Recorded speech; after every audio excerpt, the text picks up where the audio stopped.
In today's day and age, consumers have the right to express their emotion towards any brand across digital platforms, be it social media sites such as Facebook, Instagram, or Twitter, or review sites such as Quora.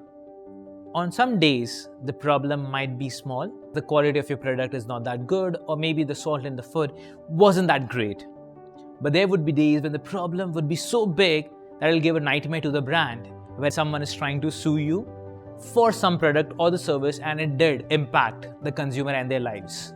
Let's take two scenarios as to what are the kind of crises that brands have been facing and why is it really important for any brand out there to have a crisis management in place. For example, think of the Pepsi ad. They tried to promote the idea of unity through their advertisement, but the problem was they tried to leverage a movement that was going on, Black Lives Matter. They showcased an ad wherein there was a lady walking up to the cops and giving a can of Pepsi, and the problem was resolved.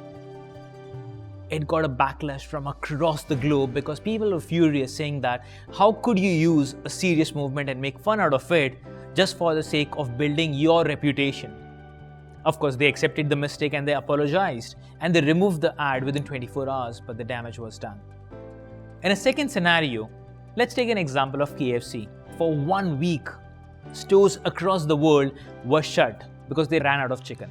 Now imagine a scenario for a brand which is known for serving quality chicken dishes to run out of chicken in the first place. Of course, they tried apologizing to the customers, but by that time, damage was done and at least 20% of their customers moved to other competing brands.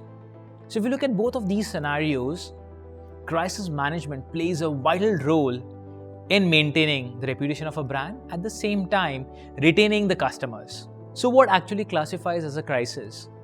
For a major leading brand, it's very easy to understand because they have been facing a problem since quite some time and you can segregate it easily. But for a small or a medium-sized brand, it's difficult. So you need to keep in mind 4 points which will classify any problem as a crisis for your brand.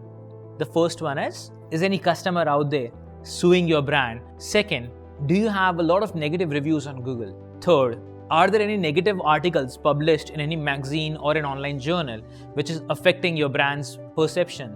Fourth, is the problem affecting your stakeholders such as the employees and investors?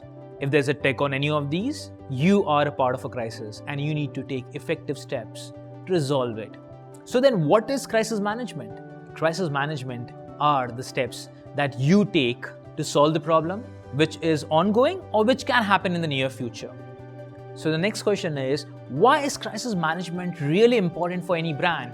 Because whenever there's a crisis, you're in the eye of the customer and you get a lot of attention even from the people who are not your customers till now. Let's take an example of Burger King. When the Twitter account of Burger King was hacked, they got 30% more followers. So whenever there's a crisis going on, if you have the steps in place, it's really easier for your employees to resolve the problem. But if you try solving the problem on that given day, it might get resolved or it might turn out to be a disaster for your brand.